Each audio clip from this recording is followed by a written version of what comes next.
All right, hello folks, welcome back to another session of the Summer Skills Lab. Today's session is going to be a little special. Today's topic is verbal and non-verbal communication, confidence building, and group discussions. So, as you can see in the images, you can't be bad at communication if you never communicate at all. But we all know that does not work in the real world. And it is very crucial for us to learn how to communicate effectively, and that is why this session. Now, something exciting about this session is that most of us think that communication happens just verbally, just through words, either written or spoken. But 90% of communication is non-verbal. What is non-verbal communication? We'll dive into that later. But for now, let's understand what exactly is communication. So, when you talk about communication, communication is simply the process of sharing your ideas, your feelings, your emotions, and information with other people. And there can be many types of communication. As I was telling you, first and the foremost is the verbal communication. Now, this could be spoken as well as written. And the second one, the second primary one, is the non-verbal communication, where we talk about body language, where we talk about tone, where we talk about expressions, right? And of course, you could talk about written communication, communication through writing, letters, essay, all of those things, and visual communication like this presentation. Now, coming back to the previous slide, how important is good communication? Very important. That's all we know, right? We all know that. Why very important? Because it serves you in multiple areas of your life. This is not just important for college, this is also important for job opportunities, also important if you're building a business or running an organization, also important if you're interacting with people on a day to day basis. And essentially, the better you communicate, the better the outcomes are. So, it could be for an interview, it could be your aspiration to become the prime minister of the country. Effective communicators win all the games, right? Now we have looked at types of communications. What's most important in today's session is how do you improve your communication skills? How do you improve your verbal communication? How do you improve your non-verbal communication? How do you improve your written communication is not the part of our agenda today, but that is also crucial. So let's start, let's get going and look at how can we improve our verbal communication. Let's talk about the basics of verbal communication. Now, when you talk about effective verbal communication, the first and the foremost important thing is clarity. As long as you are clear in communicating what you are saying, it's more or less okay if we can, be a little plus minus in other domains. So, for that, we need to use simple language, correct language. You do not have to be like Mr. Shashi Tharoor and use fancy vocabulary and a mellifluous tone. You simply can express yourself effectively by just using simple but correct language. Correct being the key word here. If you're not using correct language, it gives an impression that you're not well versed with the language, right? So, simple and correct language is the first foundation of effective verbal communication, है ना? जैसा हम कहते हैं हिंदी में कि बात समझ में आनी चाहिए. अब आप बोलो उसको कैसे भी, वो आपके ऊपर है. The second thing is tone. Now, tone plays a very crucial role in expressing how you are communicating, how you want the listener to perceive your communication. Now, there could be multiple ways of saying a same sentence, right? One could be a friendly, respectful, confident tone, like we are discussing right now. And one could be a very aggressive and very, condescending and aggressive tone like this. And you don't want to listen like this, right? You don't want to listen to a person who talks like that, who sort of shouts at you, who sort of talks in a very high pitch. So, maintaining the correct tone is very important. We'll also talk about tone modulation, voice modulation, but that is more of a part of non-verbal communication. So we'll come to that later. The next aspect is, of course, vocabulary. Now, when I say vocabulary, as I already said, your vocabulary does not necessarily has to be very fancy, but it has to be accurate. It has to be to the point. By to the point, I mean that we should not be using filler words, right? So when I am communicating with you, I am not using words like okay, you must have seen cricketers taking interviews after the man of the match. And many of the times they say, you know, this happened, and then, you know, we did this, and then, you know, the team performed well. This, you know, is a filler word which is usually taught to cricketers so that they don't get stuck. But an effective communicator does not use the word you know. You know is just an example I'm giving you, but there are multiple filler words like oh, yeah, yeah, yeah. You must have seen people, you know, using the word yeah way too often. That's sort of like a slang and a filler word. You just say yeah, yeah, yeah. That does not sound very professional unless you're talking with your friends. In you, if when you are in a professional setting, it's important that you maintain a professional vocabulary. Do not use slang words which you use in casual, informal conversations. Obviously, do not use cuss words. I think that goes without saying. So, yes, vocabulary is important to a great extent. And the most underrated and ignored aspect of verbal communication is listening. You have 2 ears and one mouth for a reason, right? That is because active listening is a part of good communication. As much as expressing your thoughts, it's equally important that you listen to the person who's talking to you. You listen to the person who's listening to you. And that is how you understand what their thoughts are, what their perspectives are, rather than just giving a monologue, just giving a pravachan, which the other person might not even be interested in listening to, right? So, yes, listening is equally important. So, these are some things which we look at when we talk about effective verbal communication, expressing your thoughts verbally in a efficient manner. So, what's important is that you think before you speak, and you speak clearly and purposefully. It's very important that when you get stuck, take a meaningful pause, right? So, when I take a pause, like this, I'm not sounding nervous. I'm just thinking, I'm contemplating so that I speak clearly. But if I rush into a sentence or rush into my thoughts, then I would sound nervous. You know, clarity, yes, you should speak with clarity, and you should have a good tone, and you know, it is important to have good vocabulary. This does not sound very clear. This does not sound very purposeful. Now, the pauses, you notice the difference between my pauses before and my pauses now. They are intentional, they are purposeful, they are well thought out, and they give me space to structure my thoughts and express my thoughts more clearly. Right? Okay, let's move on and look at the other aspects of effective verbal communication. Now we know how to, you know, sort of present our thoughts, but it's important that the structure of the content which you are presenting is also organized, it's also relevant. If you're talking in a very fancy manner but you're talking something which is not even relevant, the reader is not, or the listener is not that interested in you, right? So if you are, let's say, supposed to give a speech on India's GDP, but on the other hand you're talking about climate change.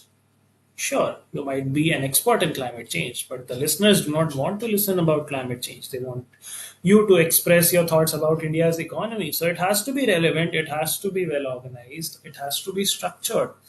And then comes the delivery, which is the voice modulation, which is the speed of your sentences, which is the pauses which we were just talking about. What do we mean by voice modulation? Voice modulation is simply changing the tone, changing the tonality, changing the modularity of your voice so that you don't sound dull, so that you don't sound monotonous, so that you don't sound boring. That is what voice modulation is. Now, this could mean increasing the speed of your sentences midway and then slowing down for emphasis. This is part of voice modulation. Speed. Another part of voice modulation is your tonality. I could be talking in a very high pitch and a very high tone to express my enthusiasm, but I could be talking in a very mellow, in a very deep, in a very somber tone if I'm expressing something which is serious, right? Or something which is mysterious. So, this is how you change your voice modulation, and this is how you don't let dullness come into your speech. See, if I were to read a sentence in a monotonous tone, let's read the sentence on the screen. Content, is it relevant and well organized? On the other hand, if I read it with voice modulation, content, is it relevant and well organized? So you see the difference. Now, some people might call it shoshabazi, some people might call it dramebazi, some people might call it gimmicky, but it's not. It catches the attention of the listener, and the most effective listeners, as well as the most effective speakers, are the ones who have this ability of voice modulation, who have this ability of changing the speed of their sentence midway, and who have the ability of taking the right pauses. You look at any good speaker, you look at Steve Jobs, how he presents, the how he used to present rather, his presentations when he used to launch a new product. Or you look at our prime minister, so how emphatically when he says "mere bhaiyon behno," that captures the attention, right? So he talks in that distinctive, loud, high pitched tone and voice modulation when he wants to express emphasis on a particular point. And when he's serious, he talks in a slow but intentional voice modulation, right? So that is the difference it makes. That is how it distinguishes you from a average speaker. The next very important component, which a lot of speakers and communicators miss, is engaging with the audience, engaging with the people who are listening to you by asking questions, by giving examples, by telling stories, by telling anecdotes. These keep people engaged. If you just keep talking about your thoughts, your ideas, you sort of run the risk of making the people feel bored. So let's say you are telling them about a very intense topic, and suddenly you ask someone from the audience a question. So, John, what do you think about that? Do you agree? Do you disagree? Suddenly, everyone is now again on an high alert because they could be the next one from whom you ask the question. So it's important that you keep the audience on their toes. You keep the audience connected to yourself. You keep giving examples. You keep adding some humor in your presentations or in your communication, and that grasps the attention of the reader or the listener. And last is taking feedback, right?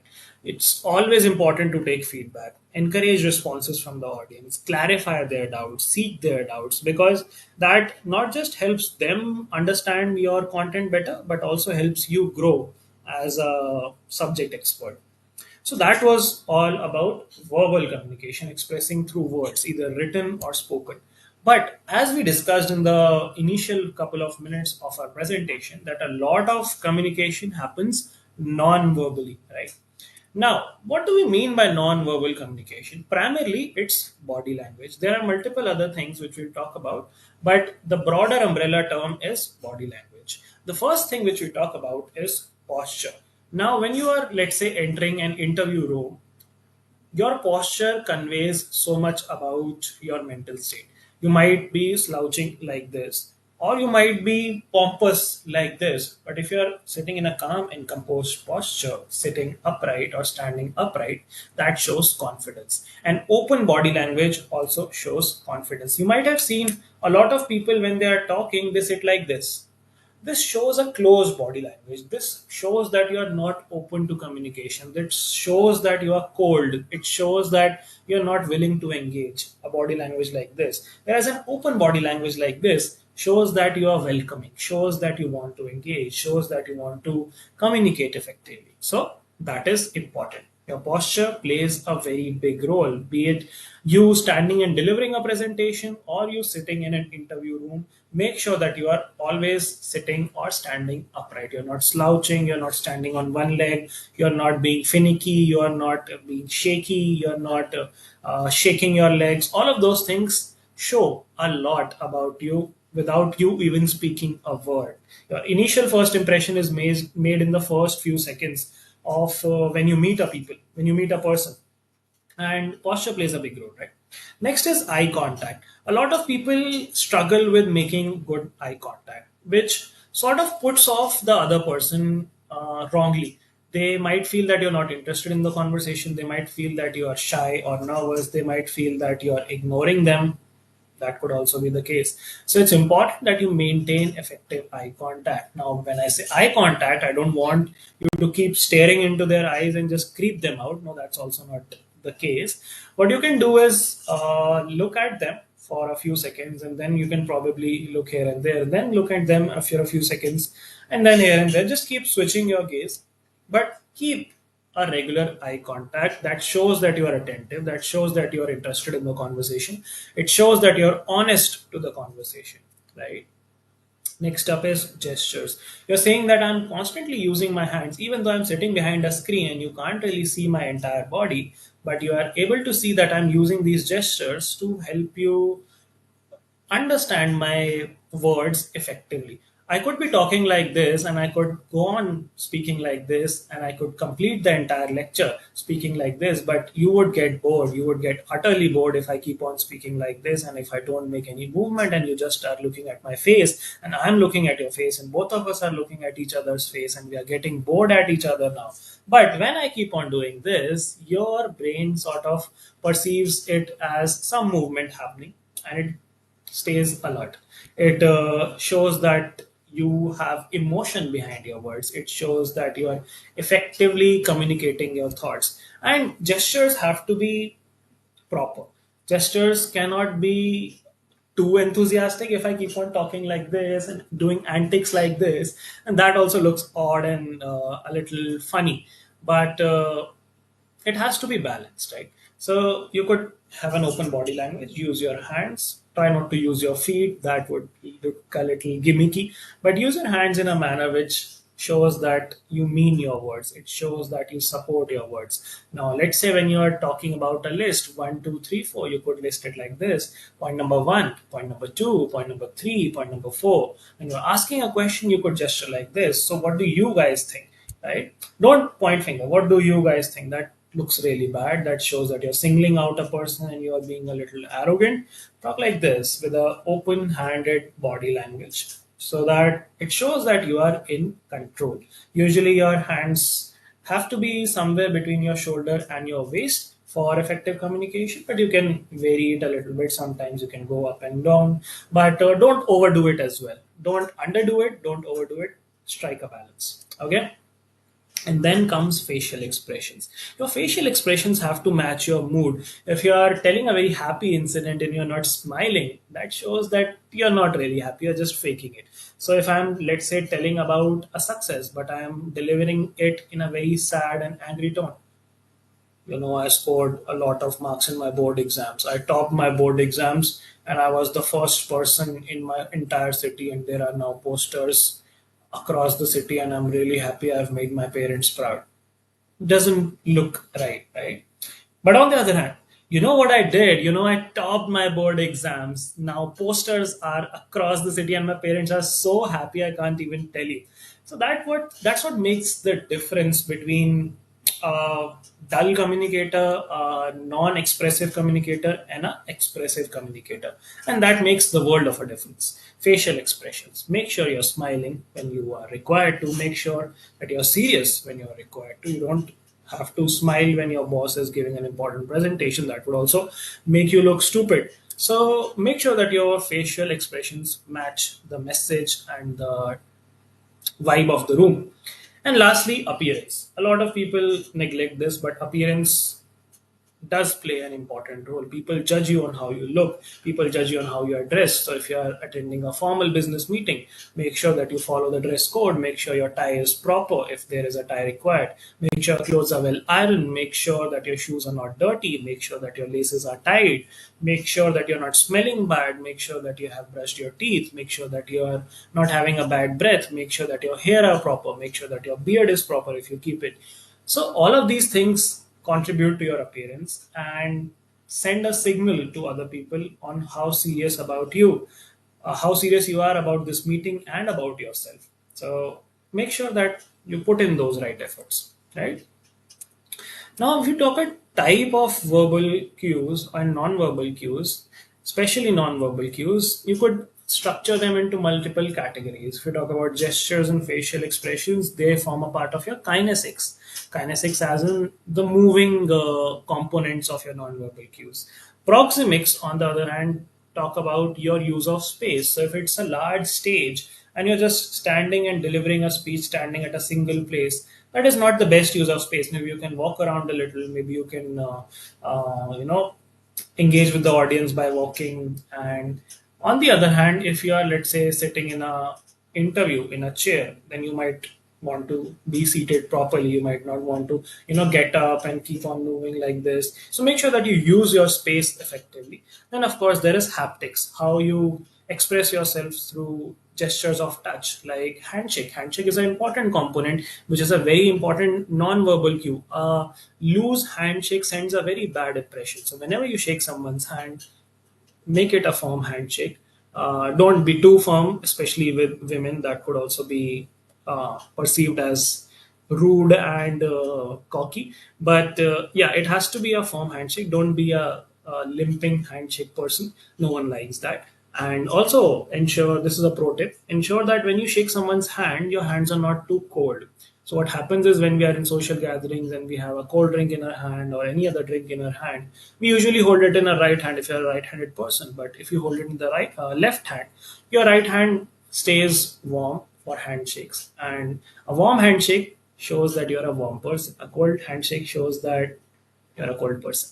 So send the right message through your handshake as well.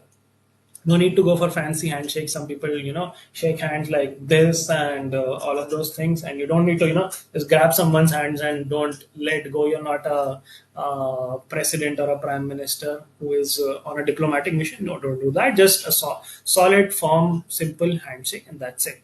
That should be your goal. Next is chronemics. Chronemics is simply valuing the time of the other person, being punctual to a meeting, being punctual to a class, being punctual to an interview. All of those send a very important impression of you, that how serious you are, how professional you are. So never be late. And last is paralanguage. This again we have discussed: tone, pitch, and pauses, all of those things. And once you have had a control on your verbal as well as non-verbal cues, this slowly starts building your confidence, which is very important, because once you have confidence, you develop a trust in your abilities. You are more comfortable in expressing yourselves. It helps you speak up, it helps you take initiative, it helps you lead, it helps you set an example, it helps you stop judging yourself from failure or fear. It helps you identify your strengths, helps you work on your weaknesses, helps you prepare well, helps you in practicing in front of others and speaking in front of others.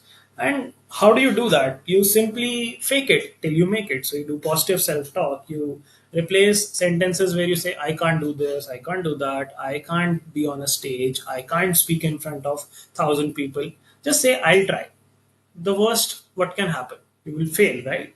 But you would at least try, you would at least learn something. So replace that negative self-talk with positive self-talk, that I can do this, I'll try, I'll give my best. That is what it is. And accept feedback from people, from mentors who are there to teach you a lesson or two, and learn from your mistakes. Okay, I did this wrong, next time I'll improve on it.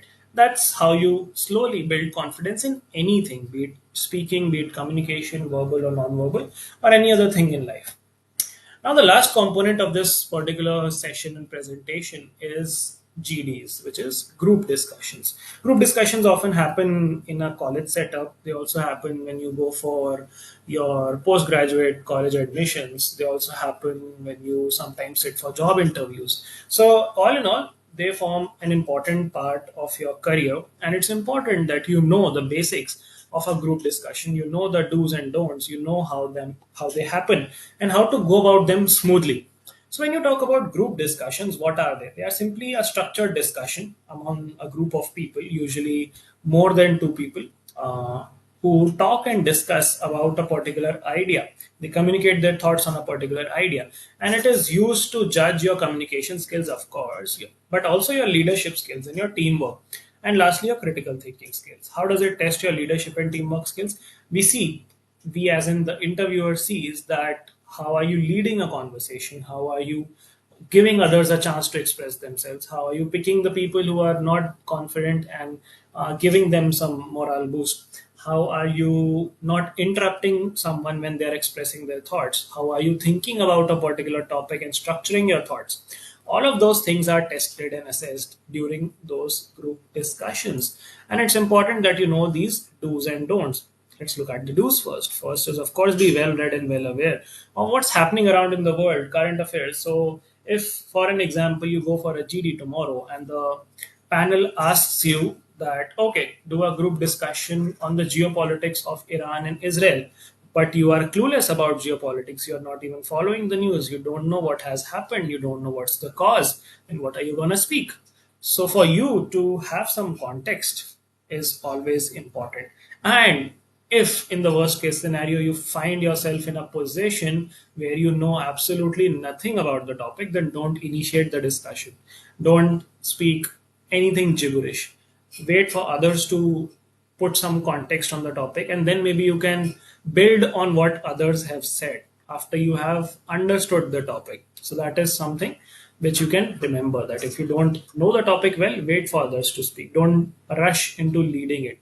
But if you are confident of the topic, let's say you just read it today and you know all the details, you have facts, you have figures, you have stats, you have arguments, you have counter arguments, then sure, initiate it confidently and sort of lead the conversation. Of course, be clear and concise in your sentences. Don't just keep on going and going, because this is a team activity. You also have to give other people the chance to express their opinion. So once you have expressed your thought, maybe you can ask another person that, what are your thoughts on this? What do you think? Do you agree? Do you disagree? I would like to know your perspective as well. So those things show that you are a team player. You are not just trying to boss everyone around. So it's equally important to listen and then respond logically to other people's statements as well, and respecting others' opinions as well. Sometimes GDs get heated, and sometimes the topics can be controversial. The topics can be polarizing, where where you feel very strongly about a particular topic, and you sort of go towards disrespecting someone who has a contrarian view, who has a different view from you, and that might show very negatively as an impression of you. So don't do that. Just agree to disagree if you are not on the same page with someone, but respect everyone's opinions, even if you think that they're talking nonsense. And lastly, some don'ts are obviously, don't interrupt or shout on someone. Don't try to dominate or be silent throughout. Don't make personal attacks, and don't just blatantly copy what others say. As Rahul said, de-dollarization should definitely happen. I also think the same. That does not add any value to the conversation, right? You need to add something new, some of your perspective, some of your thoughts, to contribute meaningfully to a conclusion. And that is how you do a group discussion.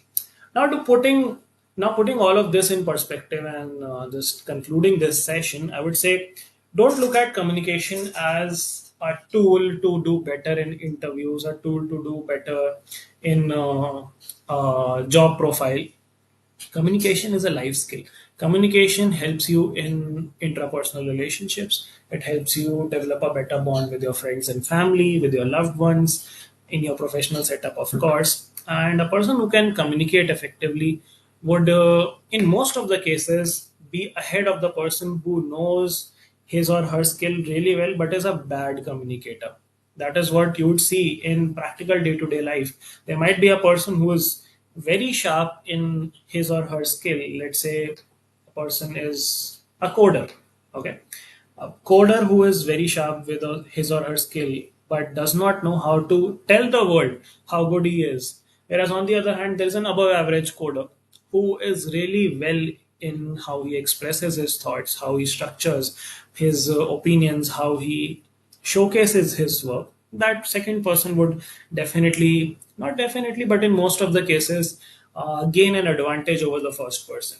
So if you want to gain that edge in whatever pursuit of life you are, make sure that you take small efforts and start improving your communication skills. Start recording yourself, start reviewing your speaking style, continuously keep on improving. I particularly continuously keep on improving myself when I learn from various sources. You can learn from so many resources. We live in the age of internet. You can look at TED Talks, so many good speakers. You can look at documentaries. You can look at political speeches of famous politicians.